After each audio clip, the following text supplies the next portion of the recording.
নমস্কার, আমি নবনীতা। শুরু করছি আজকের উত্তরের সংবাদ। বিস্তারিত সংবাদে যাওয়ার আগে চোখ রাখবো আজকের বিশেষ সংবাদে। 21শে জুলাই শহীদ দিবসের মতো বড় কর্মসূচির আগে জলপাইগুড়ি জেলা তৃণমূল কংগ্রেসের অভ্যন্তরে দেখা দিল অসন্তোষ।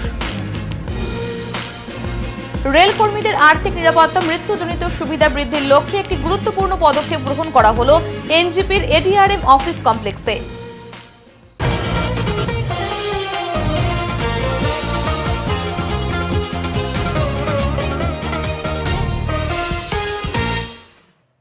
মহিলা সাব কমিটির উদ্যোগে রক্তদান শিবির অনুষ্ঠিত হলো জলপাইগুড়িতে। জলপাইগুড়ি বিভাগীয় বীমা কর্মচারী সমিতি মহিলা সাব কমিটির উদ্যোগে আজ একটি রক্তদান শিবিরের আয়োজন করা হয়েছিল বিভাগীয় বিভাগ কর্মচারী দপ্তরে। এদিন শিবিরটি পরিচালনা করেন জলপাইগুড়ি মেডিকেল কলেজ ও ব্লাড ব্যাংকের চিকিৎসকেরা। শিবির থেকে সংগৃহীত রক্ত ব্লাড ব্যাংকে পাঠানো হয়েছে বলে জানা গেছে। আজকে কাদের উদ্যোগে এই ব্লাড ক্যাম্পটা? আমাদের বিভাগীয় বীমা কর্মচারী সমিতি জলপাইগুড়ি মহিলা সাব কমিটির পক্ষ থেকে আমরা প্রতি বছরই রক্তদান শিবিরের আয়োজন করি।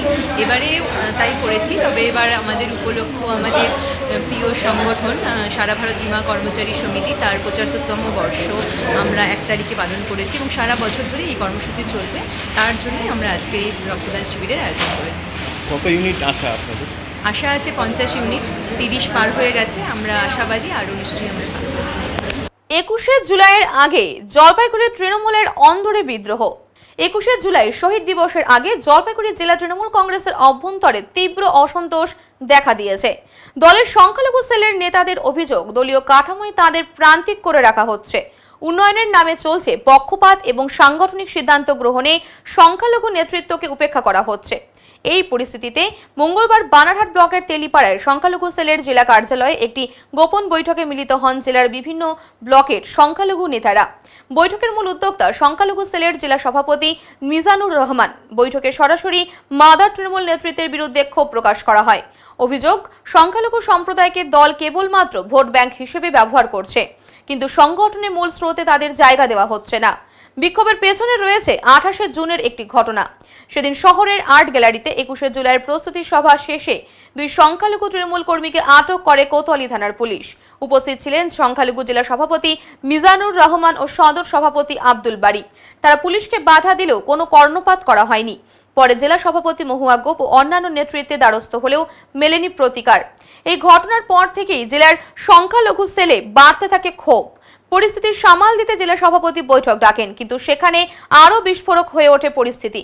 জেলা সভাপতির সামনেই ক্ষোভ উগরে দেন ব্লক নেতৃত্ব। জেলা সংখ্যালঘু সভাপতি মিজানুর রহমান সংবাদ মাধ্যমকে বলেন, নেতৃত্বের ক্ষোভ যথার্থ। বহু তৃণমূল নেতা সংখ্যালঘু নেতৃত্বকে গুরুত্ব দিতে চান না। উন্নয়নের নামে অর্থ এলেও সংখ্যালঘুরা প্রকৃত উপকার পাচ্ছেন না। তিনি আরও অভিযোগ করেন, ডোমা মাইনরিটি ডিপার্টমেন্টের অর্থে ধূপগুড়িতে দোকানঘর নির্মাণ হলেও সেখানে সংখ্যালঘুদের জায়গা দেওয়া হয়নি। রাজনৈতিক পর্যবেক্ষকদের মতে এই ঘটনা ২১শে জুলাইয়ের মতো বড় কর্মসূচিকে সামনে রেখে দলের ভাবমূর্তিতে বড় ধাক্কা দিতে পারে। বিরোধীরা দীর্ঘদিন ধরে তৃণমূলের বিরুদ্ধে সংখ্যালঘুদের ভোট ব্যাংক হিসেবে ব্যবহারের অভিযোগ করে এসেছে। এবার সেই অভিযোগ যেন ঘর থেকেই উঠতে শুরু করেছে। এখন দেখার মাদার তৃণমূল নেতৃত্ব এই বিক্ষোভ সামাল দিতে কি পদক্ষেপ নেয়। সংখ্যালঘু তৃণমূল কংগ্রেসের যে ব্লক সভাপতি নিজের ব্লকের কোনো মিটিং হলে সেখানে ডাক পায় না, অঞ্চলের কোনো মিটিং হলে সেখানে ডাক পায় না। কেন হবে এগুলো? আমাদের দল একটা, আমাদের সিম্বল একটা, আমাদের নেতা একজন, আমাদের নেত্রী একজন, আমাদের সবকিছুই যখন এক, তাহলে আমাদেরকে আলাদা করে রাখার প্রশ্নটা কি? তার মানে আমি আমাদের দলের, আমাদের জেলার যে গার্জিয়ান মাননীয়া মহুয়া গোপ মহাশয়া, আমাদের দিদি, ওনার কাছে বিশেষ করে অনুরোধ করতে চাই যে দিদি, আপনি অতি তাড়াতাড়ি আপনি সমস্ত ব্লকে বা জেলায় প্রত্যেককে একটাই রিকোয়েস্ট করব যে আপনারা অন্তত পক্ষে সকলকে, সবাইকে নিয়ে চলেন। সংখ্যালঘুদেরকে অসম্মান করবেন, আজকে করছেন কালকে করছেন, এটা মানুষ বারবার বরদাস্ত করবে না। একটা দিন মানুষ কিন্তু ক্ষোভ উগড়ে দিবে, এগুলা করবেন না। আর আমি আগামী দিন আজকেই কথা বলবো যে আগামীতে যেন আমাদের সবাইকে নিয়ে দিদি বসেন, কারণ আমরা দিদি আমাদের মাদারের প্রেসিডেন্ট, আমরা ওনার নির্দেশ মতোই কাজ করি, ওনাদের নির্দেশ ছাড়া কোনো কাজই করি না। ঠিক আছে? তো আমাদের মধ্যে যে একটা ক্ষোভ বিক্ষোভ তৈরি হয়েছে, সেটা যেন উনি বসলে পরে আমি আশা করি এটা ঠিক হয়ে যায়। শিলিগুড়িতে বাড়ছে অপরাধ। নিরাপত্তার দাবিতে নিউ জলপাইগুড়ি থানায় স্মারকলিপি প্রদান কংগ্রেসের। শহর শিলিগুড়িতে ক্রমাগত বাড়তে থাকা অপরাধের ঘটনার প্রতিবাদে সরব হলো কংগ্রেস। নিউ জলপাইগুড়ি থানায় স্মারকলিপি জমা দিল NJP town block Congress committee. সম্প্রতি শিলিগুড়ি শহরের বিভিন্ন এলাকায় চুরি, ছিনতাই এবং মহিলাদের ওপর নির্যাতনের ঘটনা বেড়েই চলেছে। এর ফলে সাধারণ মানুষের মধ্যে নিরাপত্তাহীনতার বাতাবরণ তৈরি হয়েছে। এদিন থানায় জমা দেওয়া স্মারকলিপিতে কংগ্রেসের পক্ষ থেকে জানানো হয়, দিন হোক বা রাত, শহরের রাস্তায় এখন মহিলারা নিরাপদ নন। অলংকার ছিনতাইয়ের মতো ঘটনা প্রতিদিনই ঘটছে, অথচ প্রশাসন কার্যত নীরব ভূমিকা পালন করছে। শহরের আইন শৃঙ্খলা রক্ষা এবং দুষ্কৃতীদের দমন করতে দ্রুত কড়া পদক্ষেপ গ্রহণের দাবি জানিয়েছে কংগ্রেস। পাশাপাশি পুলিশ প্রশাসনকে আরও সক্রিয় নজরদারি চালানোর অনুরোধ জানানো হয়েছে। কি নাম আপনার? নিরঞ্জন আচার্য, নিউ জলপাইগুড়ি টাউন ব্লক কংগ্রেসের সভাপতি। কি নিয়ে আজকে ডেপুটেশন? আজকে ডেপুটেশন এলাকায় শান্তি শৃঙ্খলা, বিশেষত হচ্ছে চুরি, ছিনতাই, ডাকাতি, ঠিক আছে, তোলাবাজি, ফুলবাড়ি এনজিবি এলাকায় প্রতিদিনের যেটা ঘটনা তার প্রতিবাদে এবং এখানকার মানুষের প্রতিদিন যে হচ্ছে যাতায়াত, বিশেষত মহিলাদের যে কোনো দিন যে কোনো সময়, দিন নাই রাত নেই সকাল নেই, ছিনতাই হচ্ছে। এবং এখানকার প্রশাসন যদিও মানে দু একটাকে ধরতেছে, কিন্তু বেশিরভাগ ক্ষেত্রেই দেখা যাচ্ছে এরা কিছুই করতে পারছে না। তার জন্য আমরা দীর্ঘদিন পর্যন্ত এর আগেও থানাতে এসেছিলাম, কিছুই হয়নি। আজকে ডেপুটেশন মারফত জানালাম যে এই এলাকায় যদি এই শান্তি শৃঙ্খলা না থাকে তাহলে মানুষ আতঙ্কগ্রস্ত হবে এবং আইন শৃঙ্খলার যেটা অবনতি হচ্ছে এবং তোলাবাজি বিশেষত যে ফুলবাড়ি এলাকা, এনজিপি এলাকা, বাড়িভাষা এলাকায় দিন দিন যে এই তৃণমূল শাসক দলের বিভিন্ন গোষ্ঠীর মাধ্যমে যে তোলাবাজির মাধ্যমে যে জিনিসগুলো হচ্ছে সেটা মানুষকে আতঙ্কগ্রস্ত করে তুলেছে এবং জীবনযাপন এখন দুর্বিষহ হয়ে পড়েছে। এবং যে কোনো সময় দেখবেন আপনারা যে সাধারণ মানুষ যদি একটা দোকান করে বা একটা হচ্ছে নিজের বাড়ি করতে যায়, সেখানেও বালি বজ্রির জন্য তোলাবাজি হচ্ছে এবং তার নিজের জায়গা থাকা সত্ত্বেও বাড়ি করতে গেলে তাকে তোলাবাজি দিতে হচ্ছে। এটা যাতে না হয় তার জন্য পুলিশকে আমরা ডেপুটেশন দিলাম, যেন মানুষ শান্তি শৃঙ্খলাভাবে এখানে বসবাস করতে পারে। কি জানালেন প্রশাসন? হ্যাঁ, কি জানানো হলো? বললো আমরা চেষ্টা করছি টহল বাড়ানোর জন্য এবং আমাদের কাছে পর্যাপ্ত পরিমাণে হচ্ছে সেই নাই, পুলিশ নাই বা ভ্যানের সমস্যা আছে। আমরা দিনরাত যাতে টহল দিয়ে এটাকে সমাধান করা যায় তার জন্য চেষ্টা করছি। ক্রান্তি ব্লক কংগ্রেস কমিটির তরফে স্মারকলিপি প্রদান জেলা শাসকের দপ্তরে। নিম্নলিখিত দাবিগুলো পূরণের দাবিতে এবং ক্রান্তির উন্নয়নের স্বার্থে এই সমস্ত দাবিগুলি নিয়ে জেলা শাসক দপ্তরে স্মারকলিপি প্রদান করা হয়। ক্রান্তি ব্লক অফিস সরকারি নির্দেশিকা অনুযায়ী ক্রান্তি টাউন সেন্সাস এরিয়ার মধ্যেই করা হোক, ক্রান্তি পুলিশ ফাঁড়িকে অবিলম্বে পূর্ণাঙ্গ থানায় রূপান্তরিত করা, ক্রান্তির প্রাথমিক স্বাস্থ্য কেন্দ্রটিকে অবিলম্বে গ্রামীণ হাসপাতালে উন্নত করা, ক্রান্তিতে দমকল কেন্দ্র স্থাপন ও একটি কলেজ স্থাপন, ছাত্রছাত্রী এবং সরকারি চাকরিজীবীদের সুবিধার্থে সরকারি বাসের ব্যবস্থা করা সহ আরও বিভিন্ন দাবিতে আজকে তাদের এই স্মারকলিপি প্রদান করা হয়। মূলত এই স্মারকলিপি প্রদানে অসংখ্য পুলিশের নিরাপত্তা দেওয়া দেখা গিয়েছিল। দেখুন, আমাদের ক্রান্তির যে আমাদের যে জনগণ এবং আমাদের যে ক্রান্তি ব্লক এবং মাল ব্লক কংগ্রেস কমিটি এর আগেও আমাদের বহুত আন্দোলন করেছি। বহুত আন্দোলনের ফলে ক্রান্তিতে একটা ব্লক অফিস হয়েছে এবং সেখানে ক্রান্তি ব্লক প্রশাসনিক ব্লক হওয়ার পরেও স্থায়ীভাবে কোনো অফিস হয়নি। তো বারবার যে সরকারি যে নির্দেশিকা ছিল আর কি, যে ব্লক অফিস হওয়ার জন্য, সেটা ক্রান্তি টাউন সেন্সাস এরিয়ার মধ্যে হওয়ার কথা, কিন্তু সেটা কিছু কতিপয় ব্যক্তি এবং শাসক দলের কিছু উচ্চ লেভেলের লিডারদের চক্রান্তে সেটা ক্রান্তির বাইরে নিয়ে যাওয়ার জন্য একটা চেষ্টা করছে। তার প্রতিবাদ আমাদের এখানে ক্রান্তিতে একটা পুলিশ ফাঁড়ি আছে, সেই পুলিশ ফাঁড়িটা দীর্ঘদিন থেকে আমাদের ক্রান্তিতে পূর্ণাঙ্গ থানায় রূপান্তরিত করার জন্য আমরা আবেদন করেছি এবং ক্রান্তিতে পুলিশ ফাঁড়ির জন্য জায়গা থাকলেও এখনও সেই থানার জন্য জায়গা থাকলেও সেই পূর্ণাঙ্গ থানা এখনও রূপান্তরিত হয়নি। ক্রান্তিতে 7টা আপনার উচ্চ মাধ্যমিক স্কুল আছে, সেখানে ছাত্রছাত্রীদের কলেজে আসার জন্য আপনার জলপাইগুড়ি অথবা মালবাজারে আসতে হয়। সেখানে ক্রান্তিতে একটা মহাবিদ্যালয় বা কলেজের দরকার। কোনো অগ্নি নির্বাপক যন্ত্র যেরকম আমাদের যে অফিস দমকল কেন্দ্র সেখানেও নেই। আমাদের যদি কোনো একটা ইনসিডেন্ট ঘটে ময়নাগুড়ি বা মালবাজার থেকে সেখানে আসতে হয়। এই ধরনের আমাদের দাবি দাবাগুলো নিয়ে কত দফা দাবি আপনাদের? আমাদের হচ্ছে 6 দফা দাবিতে নিয়ে এসেছি। আজকে কি স্মারকলিপি দিতে? আজকে স্মারকলিপি দেব ডিএম সাহেবের কাছে। আচ্ছা, আপনার নাম আর পরিচয়টা? আমার নাম যোগেন সরকার, আমি ক্রান্তি ও মাল ব্লক কংগ্রেস কমিটির সভাপতি। প্রতিমা তৈরির সামগ্রীর দাম বাড়লেও বাড়েনি তাদের পরিশ্রমের দাম। এখন দুর্গা প্রতিমা গড়ার কাজ চলছে। কাঠ, পেরেক, দড়ি, মাটি, পোয়াল সহ অন্যান্য সামগ্রীর দাম বাড়লেও বাড়েনি মৃৎশিল্পীদের পরিশ্রমের দাম। জলপাইগুড়ি শহরের বিভিন্ন কারখানাগুলোতে এখন শুরু হয়ে গিয়েছে প্রতিমা তৈরির কাজ। ব্যস্ততা তুঙ্গে। যদিও হঠাৎ রোদ বা বৃষ্টির খেলার মধ্যে দিয়েও তাদের কারখানাতে কাজ চালাতে হচ্ছে। আর এখন তাই জলপাইগুড়ি শহরের পরেশ মিত্র কলোনি এলাকায় চলেছে প্রতিমা গড়ার কাজ। এবছর পুজোর আমেজ অনেকটাই আগে, তাই অর্ডারও পেয়েছেন অনেক মৃৎশিল্পীরা। তারা বলছেন, আমরা অনেকটাই কাজের অর্ডার পেয়েছি, তবে দুঃখের বিষয় প্রতিমা তৈরির বিভিন্ন সরঞ্জামের দাম কিছুটা বেড়ে যাওয়ার জন্য আমাদের প্রতিমার দাম কিছুটা বাড়াতে হয়, কিন্তু আমরা দাম সেভাবে পাচ্ছি না। তবে এবার দুর্গাপুজোর বাজার অনেকটাই ভালো হবে বলে তিনি মনে করেছেন। জলপাইগুড়ি শহরের সমস্ত কারখানাগুলোতে জোর কদমে চলছে দুর্গা প্রতিমা গড়ার কাজ। এই কাজের সাথে যুক্ত, এই কাজের সঙ্গে আমরা যুক্ত আছি। এবছর কেমন দেখছেন? এই বছর দেখছি মোটামুটি পুজো কিছু আয়োজন ভালোই হচ্ছে সব জায়গায়। সব জায়গায় পূজার পরিস্থিতি ইয়ে করে ফেলছে, তাড়াতাড়ি করে ফেলছে। এই রথের থেকে শুরু করে দিচ্ছে, অর্ডারপত্র অনেক জায়গায় হয়ে গেছে। আমরা কিছু অর্ডার পেয়েছি, তো কাজ শুরু করে দিয়েছেন? পুরা কাজ শুরু হয়ে গেছে। আমাদের রাত্রি 12টা 11টা পর্যন্ত কাজ হয়, এইভাবে কাজ করি আমরা। কি নাম আপনার? আমার নাম শম্ভু দাস। এবছর আপনারা তো বিভিন্ন প্রতিমা বানাচ্ছেন, অনেক প্রতিমাও দেখা যাচ্ছে আপনার কারখানায়। তো এবার জিনিসপত্রের যে সমস্ত সামগ্রীর প্রয়োজন ঠাকুর বানাতে কেমন বেড়েছে, কি কি জিনিসের? সবার আগে তো বলি যে কাঠ আগে কিনতাম আমরা হচ্ছে 300 টাকা করে, এখন হচ্ছে 350-400 টাকা করে কাঠ। অনেক দাম আমাদের পক্ষে, সেই অনুযায়ী ঠাকুরের দাম হয় না। সুতলি আগে কিনতাম হচ্ছে 105 টাকা করে, এখন 135 টাকা করে সুতলি। কতটা ডিফারেন্স! পোয়াল কিনেছি 5 টাকা করে কিলো, এখন সেটা হচ্ছে 8 টাকা 9 টাকা করে কিলো। তা সেই অনুযায়ী আমরা ঠাকুরের দাম আমরা পাচ্ছি না। আমরা ক্লাবগুলো কি দাম বাড়াচ্ছে না? দাম বাড়াচ্ছে না, বাড়াতে পারছে না ওরাও। সব দিক থেকেই হচ্ছে, চাঁদা পজিশন নেই, কোনো কিছু নেই। দিদি যেটুকুন দিচ্ছে, তারপরে যেটুকুন নিজেরা ডোনেশন পাচ্ছে সেটুকুন দিয়ে করছে। এখন আমরা যেই পরিশ্রমের করছি, আমরা জিনিসপত্র লাগিয়ে যেই জিনিসটা আছে, সেই আমদানিটা আমাদের সেরকমভাবে আসছে না। এমনকি আমার না, সবারই, প্রত্যেকটা পালেরই আমদানিটা সেরকম করে হচ্ছে যে আমরা একটা বেনিফিট যে পাবো বা 2 টাকা 10 টাকা যে ঘরে একটা জমাবো, সারা বছর যে চলতে লাগে আমাদের, দুর্গা, কালী, বিশ্বকর্মা দিয়ে আমাদের সারা বছর চলতে লাগে আমাদের। এবার কেমন? এবার তো কাস্টমারের ঝোঁক তো ভালোই দেখছি। তার মধ্যে পূজাও আগে, সময় খুব কম, তার মধ্যে হচ্ছে বৃষ্টি সেরকম নেই।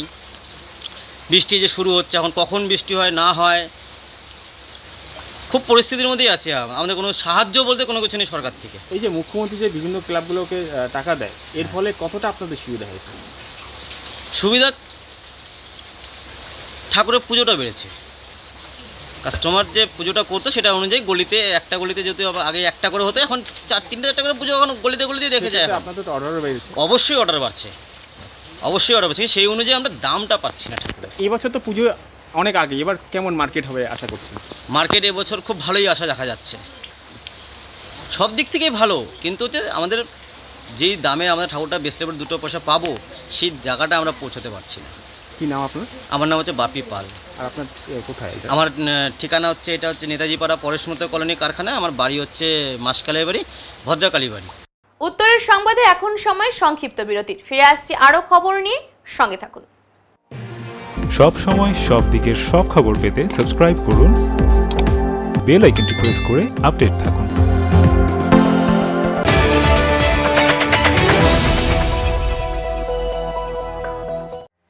আগামী মাসের 1 তারিখ থেকে স্কিল নেস্ট নিয়ে এসেছে দারুণ এক অফার। থাকছে 1 মাসের ফ্রি ডেমো ক্লাস। আজ থেকে এ মাসের 30 তারিখ পর্যন্ত নাম নথিভুক্ত করা যাবে।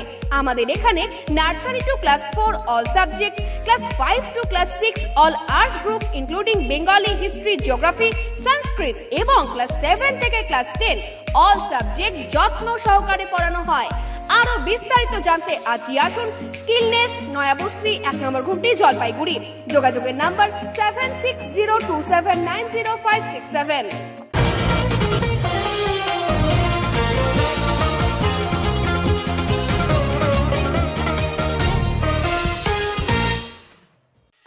আরএসপি অ্যাকাউন্টধারীদের 40 লক্ষ টাকা ডেথ বেনিফিট প্রদান। রেল কর্মীদের মধ্যে সচেতনতা বৃদ্ধি। রেল কর্মীদের আর্থিক নিরাপত্তা ও মৃত্যুজনিত সুবিধা সম্পর্কে সচেতনতা বৃদ্ধির লক্ষ্যে আজ একটি গুরুত্বপূর্ণ পদক্ষেপ গ্রহণ করা হয়েছে।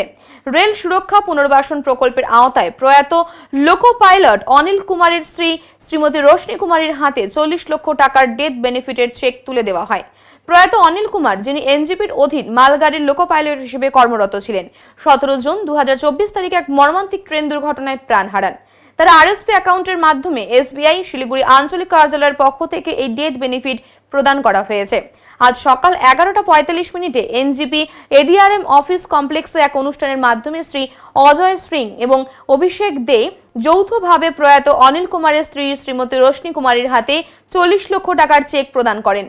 এই অনুষ্ঠানে উপস্থিত ছিলেন প্রয়াত অনিল কুমারের পরিবারের সদস্যবৃন্দ, এনএফআরইউ এনজিপি শাখা সম্পাদক শ্রী রণজয় চন্দ, যুগ্ম সম্পাদক শ্রী রাজু সেনগুপ্ত, সভাপতি শ্রী প্রবীর দেব, আরএন অধিকার এবং প্রতিনিধি হিসেবে শ্রী সুমিত রাউত, অনিকেশ বৈশ্য।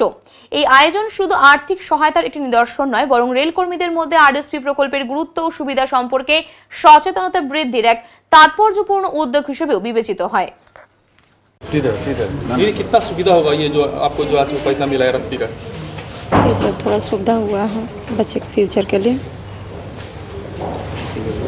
अमाउंट मिला जो आरएसपी अकाउंट जी सर, बहुत बहुत धन्यवाद उनको इसके लिए, क्योंकि इससे थोड़ा सा बच्चे लोग का पढ़ाई लिखाई आगे फ्यूचर के लिए कुछ इससे कर सकेंगे।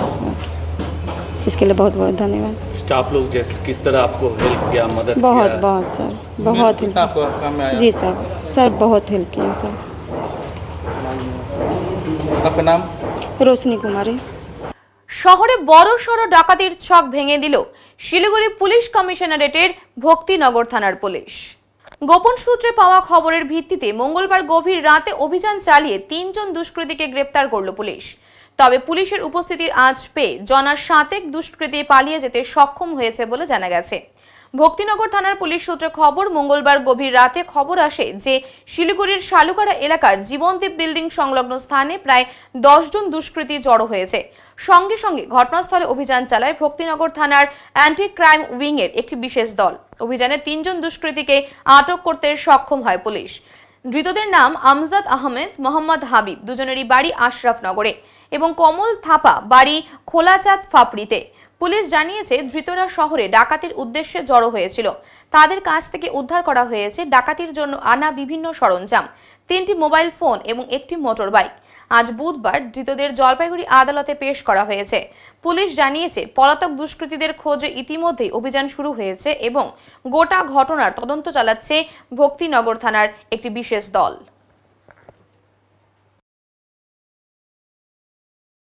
পর্যটনে সম্ভাবনার আলো ছড়াচ্ছে কালিম্পংয়ের মানজিং, তবে সড়কই এখন প্রধান বাধা হয়ে দাঁড়িয়েছে। উত্তরবঙ্গের অপরূপ প্রাকৃতিক সৌন্দর্যে ভরপুর একটি স্থান মানজিং, যা পর্যটকদের জন্য এক অনন্য গন্তব্য হয়ে উঠতে পারে। কালিম্পং জেলার পাহাড়ি অঙ্কনে জড়ানো এই ছোট্ট জনপদটি ধীরে ধীরে পর্যটকদের আগ্রহের কেন্দ্রবিন্দুতে পরিণত হচ্ছে। বিশেষ করে যারা শহরের কোলাহল থেকে কিছুটা দূরে প্রকৃতির সান্নিধ্যে একান্তের সময় কাটাতে চান, তাদের জন্য মানজিং যেন স্বর্গের মতো। ওদলাবাড়ি থেকে খুব অল্প সময়েই মানজিং এর ভিউ পয়েন্টে পৌঁছানো যায়। পাহাড়ি ঢালে ঘেরা এই পথটিতে চলতে চলতে একদিকে যেমন চা বাগান, অন্যদিকে ঘন জঙ্গল আর দূরের মেঘমালাকে মন এক অনাবিল প্রশান্তি দেয়। দিনের বেলা প্রায়ই দেখা মেলে মেঘের আনাগোনার, যা পর্যটকদের জন্য বাড়তি আকর্ষণ হয়ে দাঁড়ায়। গ্রীষ্মকালেও এখানে শীতল বাতাস এবং ঠান্ডা পরিবেশ ভ্রমণকারীদের অভিভূত করে। স্থানীয় বাসিন্দারা বলেছেন, এই জায়গার সৌন্দর্য ভাষায় প্রকাশ করা যায় না। মানসিং এ এসে যে কেউ মুগ্ধ হবেন, কিন্তু সমস্যা একটাই, রাস্তার অবস্থা খুবই খারাপ। ওদলাবাড়ি থেকে মানসিং পর্যন্ত রাস্তাটি দীর্ঘদিন সংস্কারের অপেক্ষায় পড়ে রয়েছে। খানাখন্দে ভরা এবড়ো খেবড়ো পথ ভ্রমণকারীদের যাত্রাকে করে তোলে দুঃসাধ্য, যার ফলে অনেকেই পরিকল্পনা করেও শেষমেশ আসতে চাইছেন না। তাদের মতে দ্রুত এই রাস্তাটির সংস্কার করা যায়, তাহলে মানজিং একদিকে যেমন স্থানীয় পর্যটন শিল্পের বিকাশ ঘটাবে, অন্যদিকে বহু মানুষের জীবিকার উৎস হিসেবেও কাজ করবে। এখানকার মানুষেরা নতুন করে আশায় বুক বাঁধছেন। প্রশাসনের নজর পড়লে খুব শিগগির মানজিং হয়ে উঠবে উত্তরবঙ্গের অন্যতম জনপ্রিয় পর্যটন কেন্দ্র। বর্তমানে প্রাকৃতিক সৌন্দর্যের পরিপূর্ণতার দিক থেকে মানজিং কোনো অংশেই দার্জিলিং বা লাভার চেয়ে কম নয়। শুধু প্রয়োজন পরিকাঠামোগত উন্নয়ন ও সঠিক প্রচার। স্থানীয় মানুষদের আশা, জেলা প্রশাসন এবং পর্যটন দপ্তর শীঘ্রই এই অঞ্চলের প্রতি নজর দেবেন এবং মানজিংকে পর্যটন মানচিত্রে গুরুত্ব সহকারে স্থান দেওয়া হবে। নমস্কার, আমি নবেন্দু বারুই, আপনারা দেখছেন উত্তরে মন। আমি এই মুহূর্তে দাঁড়িয়ে আছি কালিম্পং জেলার মানজিং এলাকাতে, যেটা কিন্তু সমতল থেকে 3 থেকে 4 হাজার ফিট ওপরে, যেটা এখানকার স্থানীয় বাসিন্দারা বলছেন। এটি একটি এমনই একটা জায়গা যেখানে কিন্তু প্রচুর পর্যটক আসেন, কিন্তু মাঝখানে পর্যটক আসতে কিন্তু সমস্যা হচ্ছে, কেননা ওদলাবাড়ি হয়ে যখন পাথরঝোড়া টি গার্ডেন হয়ে যখন এই মানজিংয়ের দিকে আসা হচ্ছে, অর্থাৎ কালিম্পং জেলার এই পাহাড়ি যে জায়গাটা, সেখানে কিন্তু রাস্তার কিছু সমস্যা রয়েছে। বর্ষার নামতে কিন্তু রাস্তার অনেক জায়গায় কিন্তু ক্ষতিগ্রস্ত হয়েছে। যদিও সরকারিভাবে রাস্তার মেরামতি চলছে, কিন্তু স্থানীয় যারা রয়েছেন বাসিন্দারা বলছেন, যেহেতু এটা উল্লেখযোগ্য একটি জায়গা, পর্যটন কেন্দ্র হতে পারে, প্রচুর পর্যটক এমনিও আসেন, কেননা পাশাপাশি আরেকটি জায়গা রয়েছে, সেই জায়গাটির নাম হচ্ছে লুংসেল, সেখানে কিন্তু প্রচুর মানুষ আসেন, কিন্তু মাঝে মধ্যে তাদের কিন্তু আসতে সমস্যা হচ্ছে পর্যটকদের, যেহেতু রাস্তার একটি সমস্যা রয়েছে। আমি একবার দেখানোর চেষ্টা করব, যেহেতু এই জায়গাটি পাহাড়ের অনেকটা উঁচুতে অবস্থিত। আমি একবার আমার ক্যামেরাম্যানকে দেখাবার চেষ্টা করব যে দিনের বেলাতেই যে কিভাবে দিনের বেলাতে কিভাবে মেঘ কিন্তু স্পর্শ করছে পাহাড়ের ঠিক মাথায়, এবং সেই মেঘটা কিন্তু প্রায় এখানে এলে সে বোঝা যায় কতটা অনুভূত হচ্ছে আমাদের, অর্থাৎ সেই ফিলিংটা কিন্তু এখানে, সেই অনুভূতিটা কিন্তু আমাদের হচ্ছে। তাই এখানকার বাসিন্দারা যেটা বলছেন যে এখানে সবই ঠিকই আছে, যদি এখানকার যারা প্রচুর পর্যটক আসেন, বাসিন্দারা বলছেন যদি এখানে রাস্তাঘাটটা যদি আরেকটু ভালো হয়, কেননা নর্থ বেঙ্গলের অনেক জায়গা আছে যেখানে রাস্তাঘাট অনেক ভালো, পর্যটকের যে জায়গাগুলো আছে, তো জায়গাটা যদি এখানে আরেকটু ভালো করা হয়, রাস্তাঘাটটা যদি ভালো করা হয়, তাহলে কিন্তু তাদের আর্থসামাজিক পরিস্থিতি যেটা আছে তাদের কিন্তু অনেকটা উন্নত, অনেকটা ভালো হবে। আমি একবার শুনে নেব এখানকার যারা বাসিন্দা রয়েছেন, স্থানীয় বাসিন্দারা, তারা এই বিষয়ে কি বলছেন। तुम्हारा नाम क्या है? मेरा नाम हेमंत है। हेमंत क्या? हेमंत छेत्री। कौन सा जगह है? ये मांगजिंग पोखरे पुंजीपी। कौन सा जिला में पड़ता है ये गोरबथान ब्लॉक। गोरबथान ब्लॉक। और जिला कौन सा होता है? जिला कालिम्पोंग। यहाँ पर देखने आने से जो बहुत सारे लोग आते हैं यहाँ पर जी, आते हैं यहाँ पे बहुत सारे लोग, टूरिस्ट लोग भी आते हैं घूमने के लिए, और घूमने के लिए जगह अच्छा है, लेकिन थोड़ा यहाँ पे एक प्रॉब्लम है कि रास्ता के लिए थोड़ा प्रॉब्लम है जी, थोड़ा बहुत। अभी बारिश का टाइम आ रहा है, यहाँ से किलोमीटर हो सकता है? यहाँ से आपका पत्थरझोड़ा से यहाँ तक आपका वही 10-15 किलोमीटर। 10-15 पत्थरझोड़ा से यहाँ तक। क्या चाहते हैं आप? तो ये थोड़ा गवर्नमेंट लोग थोड़ा रास्ता अच्छा करने का तो अच्छा है, क्या रास्ता करने से क्या सुविधा होगा? यहाँ पे आपका टूरिज्म कर सकते हैं हम लोग, क्योंकि यहाँ पे घूमने के लिए आ सकता है, और यहाँ पे घूमने के लिए जगह अच्छा है, यहाँ पे थोड़ा इनकम वगैरह अच्छा हो सकता है, इनकम सोर्स अच्छा हो सकता है। यहाँ पर जो लोग रहते हो, क्या इनकम मेनली उनका क्या है? यहाँ पे वही एग्रीकल्चर है। Agriculture G. प्रॉब्लम होगा बहुत पहाड़ करने के थोड़ा प्रॉब्लम रहता है। अच्छा, टूरिस्ट अगर बढ़ेगा तो? टूरिस्ट बढ़ेगा, थोड़ा हम लोग अच्छा हो सकता है, रास्ता अच्छा हो गया तो टूरिज्म भी अच्छा है, क्योंकि गाड़ी वगैरह, छोटा गाड़ी आ सकता है। अभी रास्ता के लिए प्रॉब्लम है ना, गाड़ी वगैरह आने के लिए थोड़ा दिक्कत होता है। कितने दूर दूर से पर्यटक आता है, टूरिस्ट? यहाँ से बहुत सारा, कोलकाता हो गया, जलपाईगुड़ी हो गया, माल बाजार, बहुत सारे लोग आते हैं। एक ही दिक्कत है, रास्ता का प्रॉब्लम है, रास्ता अच्छा हो गया तो बस। ये जगह है, ये जगह का नाम मांगजिंग है। कौन सा जिला में पड़ता है? हम कालिम्पोंग। ये आके झंडी तक जाता है, लेकिन ये रास्ता बहुत खराब है। कहाँ से कहाँ तक रास्ता खराब है? ये पत्थरझोड़ा से मांगजिंग बीच का रास्ता बहुत खराब है। पहाड़ी रास्ता? हाँ, पहाड़ी रास्ता, इतना वो टूरिस्ट लोग आने नहीं सकता है। लोकल इधर का ऐसे चल रहा है। रोड अच्छा होने से तो अच्छा ही होगा। यहाँ पर तो बहुत सारे लोग और लोग आने से कोई बिजनेस होगा, क्या क्या इधर उधर थोड़ा फायदा होगा। কাবাডিতে চ্যাম্পিয়ন গধেয়ার কুঠি উচ্চ বিদ্যালয়। ধূপগুড়ির গধেয়ার কুঠি উচ্চ বিদ্যালয়ের মাঠে অনুষ্ঠিত হলো 4 দলের প্রীতি কাবাডি প্রতিযোগিতা। এদিন এই প্রতিযোগিতায় অংশ নেয় গধেয়ার কুঠি উচ্চ বিদ্যালয় ছাড়াও ডাকুমারি ডিএন উচ্চ বিদ্যালয়, কালীরহাট দেওয়ানচন্দ্র উচ্চ বিদ্যালয় এবং মেখলিগঞ্জের উপনচৌকি উচ্চ বিদ্যালয়ের অনূর্ধ্ব 19 বালিকা দল। দম ধরে কাবাডি কাবাডি ধ্বনি তুলে প্রতিপক্ষকে ছুঁয়ে দিয়ে পয়েন্ট সংগ্রহে ব্যস্ত ছিল খেলোয়াড়েরা। উত্তেজনাপূর্ণ খেলায় প্রতিটি দলই নিজেদের সেরা দেওয়ার চেষ্টা করে। চূড়ান্ত পর্বে কালীরহাট দেওয়ানচন্দ্র উচ্চ বিদ্যালয়কে উল্লেখযোগ্য ব্যবধানে পরাজিত করে চ্যাম্পিয়ন হয় গধেয়ার কুঠি উচ্চ বিদ্যালয়ের বালিকা দল। রানার্স হয় কালীরহাট দেওয়ানচন্দ্র উচ্চ বিদ্যালয়। খেলা শেষে বিজয়ী ও রানার্স আপ দলের অধিনায়কদের হাতে ট্রফি তুলে দেওয়া হয় আয়োজকদের পক্ষ থেকে। উত্তরের সংবাদে এখন সময় সংক্ষিপ্ত বিরতির। ফিরে আসছি আরো খবর নিয়ে, সঙ্গে থাকুন। সব সময় সব দিকের সব খবর পেতে সাবস্ক্রাইব করুন, বেল আইকনটি প্রেস করে আপডেট থাকুন।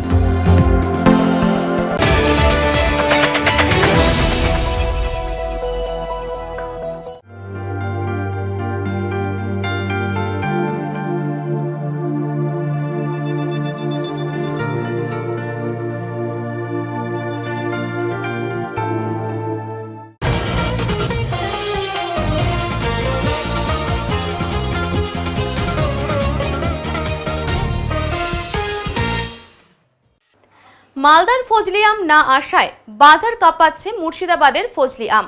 মাত্র 25 টাকা কেজি দরে বিক্রি হচ্ছে বিশাল আকৃতির আমগুলো। মালদার ফজলি আম বাজারে দেরি করে আসায় সেই বাজার ধরে নিল মুর্শিদাবাদের বিশাল আকৃতির ফজলি আম, আর সেটা কিনতেই এখন ভিড় বাজারে। 1 কেজি বিক্রি হচ্ছে মাত্র 25 টাকা দরে। জলপাইগুড়িতে এবার চলে এলো ফজলি আম, যদিও বাজারে এখন বেগুনফুলি, ল্যাংড়া, হিমসাগর সহ অন্যান্য আম আস্তে আস্তে কমছে, ফলে সেই সমস্ত আমের দামও অনেকটাই বেড়ে গিয়েছে। আর এই সময়ই জলপাইগুড়িতে চলে আসে ফজলি আম। এবার সেই আম বাজারে অনেকটাই কম দামে বিক্রি হচ্ছে, এমনটাই বলছেন বিক্রেতা থেকে ক্রেতারা। 25 টাকা কেজি দরে বিক্রি হচ্ছে, যা গতবারের তুলনায় অনেকটাই কম। আর এই ধরনের ফজলি আম মূলত মুর্শিদাবাদ জেলার বিভিন্ন জায়গা থেকে আসছে। খেতেও দারুণ স্বাদ বলে বলছেন গ্রাহকেরা। এত কম দামে এই বিশাল আকৃতির আম পেয়ে দারুণ খুশি সবাই। যদিও আস্তে আস্তে এখন অন্যান্য আম বাজারে কমতে শুরু করেছে, ফলে এখন ভরসা একমাত্র ফজলি আমই। তাই এই ধরনের আম বিক্রি হচ্ছেও প্রচুর বলে দাবি করেছেন আম বিক্রেতারা। এই যে কি আম এলেন? এটা সুরমা ফজলি। সুরমা ফজলি কোথাকার? মুর্শিদাবাদ। আর মালদা? মালদার নাই। মানে এবার কি পাওয়া যাবে না মালদা? মালদাটা একটু টক হয়, আর এটা মিষ্টি বেশি। আচ্ছা, কত করে বিক্রি করছেন? 4 কিলো 100 টাকা। মানে এত কম হলো এবার? এবার আমের ফলন বেশি। এই যে আম তো অন্যান্য আম প্রায় শেষ, এর ফজলি আম কতদিন টিকবে? ফজলি আম এখনো মাসখানেক থাকবে। মানুষ কেমন নিচ্ছে? নিচ্ছে কেমন মানুষ ফজলি আম পেয়ে? এই 20 থেকে 25 কার্টন 25 কার্টন সাজায় ডেলি বিক্রি হয়ে যায়। আম চলে এলো, কেমন দেখলেন? আমের কোয়ালিটি খুব ভালো আছে, প্রচুর পরিমাণ আম নামছে। এবার সস্তা আছে বলে সবাই খেয়ে বাঁচতে পারছে। কত করে দাম চাচ্ছে? 25 টাকা কিলো, 4 কিলো 100 টাকা। 4 কিলো 100। মানে এখন তো আমের সিজন প্রায় শেষ, এবার ফজলি আম চলে এলো, তো খেয়ে কি মনে হচ্ছে? দেখে তো খুব ভালো মনে হচ্ছে। আচ্ছা, মানে দামটা কি? দামটা অনেক সস্তা। এখন আবহাওয়ার সংবাদ।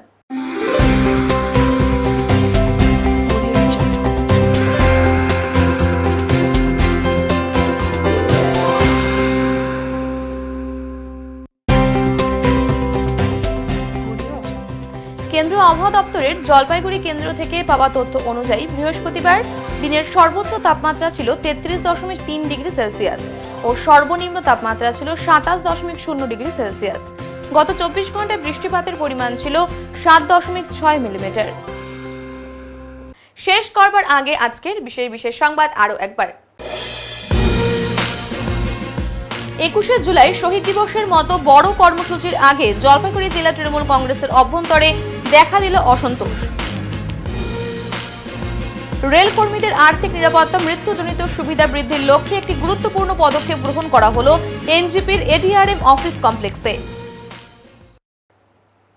উত্তরের মন পরিবেশিত উত্তরের সংবাদ এখনকার মতো এই পর্যন্তই। নমস্কার।